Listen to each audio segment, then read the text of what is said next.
দর্শক, আমাদের আরেক সহকর্মী সাকিবুর রহমান আছেন ঢাকা বিশ্ববিদ্যালয় ভিসির বাসভবন এলাকায়। সবশেষ পরিস্থিতি জানতে আমরা সরাসরি চলে যাচ্ছি তার কাছে। সাকিব, আমরা কিছুক্ষণ আগে আমাদের আরেকজন সহকর্মীর মাধ্যমে দেখছিলাম ঢাকা বিশ্ববিদ্যালয় ক্যাম্পাস একেবারে রণাঙ্গনে পরিণত হয়েছে এবং তিনি যেটি বলছিলেন যে 4 ঘন্টা সেখানে কোনো আইনশৃঙ্খলা বাহিনীর উপস্থিতি ছিল না।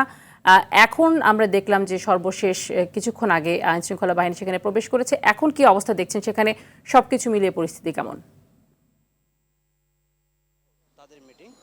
এখানে যে বিষয়গুলো আলোচনা করা হয়েছে বা আলোচিত হয়েছে এবং যে সিদ্ধান্তগুলো নিয়েছে সেগুলো হচ্ছে হলগুলোকে কিভাবে শান্ত রাখা যায়।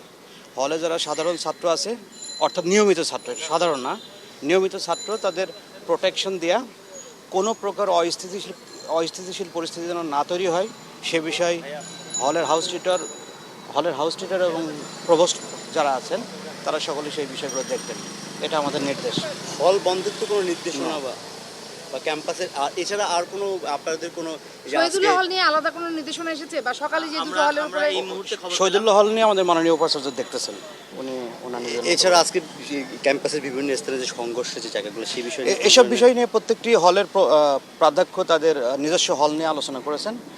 কোন কোন হলগুলোতে কী ধরনের পরিস্থিতি তৈরি হয়েছেন, যেহেতু তারা অবস্থান করছিলেন, তো স্ব হলের অবস্থান ব্যাখ্যা করেছেন, বিশ্লেষণ করা হয়েছে এবং কারা কারা আহত হয়েছে সে বিষয়গুলো খোঁজখবর নেওয়া হয়েছে।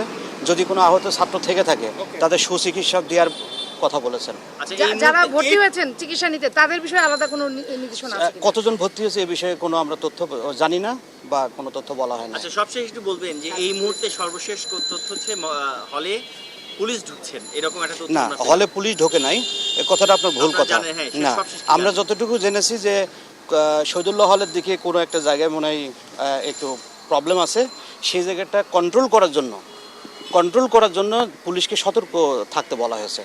যে পরিস্থিতির সৃষ্টি হয়েছে সেটা আসলে সামাল দেওয়া কিভাবে সম্ভব? এই শুধু হলে ইয়ে করে সম্ভব? দেখেন, এখানে পরিস্থিতি সৃষ্টি যেটা হয়েছে সেটা তো যারা সৃষ্টি করেছে তারা তো আমাদের ছাত্র, আমাদের বিশ্ববিদ্যালয়ের ছাত্র। তো বিশ্ববিদ্যালয়ের ছাত্র যেহেতু তাদের একটা নির্দিষ্ট দাবি আছে, দাবিটা রাষ্ট্র এবং বিচার বিভাগ তারা দেখতেছেন। তো আমাদের দায়িত্ব হচ্ছে বিশ্ববিদ্যালয়ের শিক্ষক হিসেবে, প্রশাসনের অংশ হিসেবে ছাত্রদের প্রোটেকশন দেওয়া এবং ছাত্ররা যেন সুরক্ষায় থাকে সেই বিষয়টা নিশ্চিত করা। আচ্ছা, আপনার পুরো নামটা? আসলে যেটি শুনছিলেন যে ভিসির সঙ্গে এখানে শিক্ষক এবং প্রতিটি হলের যারা প্রভোস্ট রয়েছেন তাদের একটি মিটিং হয়েছে এবং সেখানে কিছু সিদ্ধান্ত নেওয়া হয়েছে যে এখানে আসলে কিভাবে এই পরিস্থিতিগুলোকে তারা নিয়ন্ত্রণ করতে পারে সেই বিষয় নিয়ে মূলত এখানে আলোচনা হয়েছে। হল বন্ধের কোনো নির্দেশ এখন পর্যন্ত দেওয়া হয়নি। তারা যেভাবেই হোক সব পরিস্থিতিকে তারা শান্ত করতে চান, বিশ্ববিদ্যালয়ে শান্তি ফিরিয়ে আনতে চান। তো এই ছিল আমার কাছে সর্বশেষ। তানি,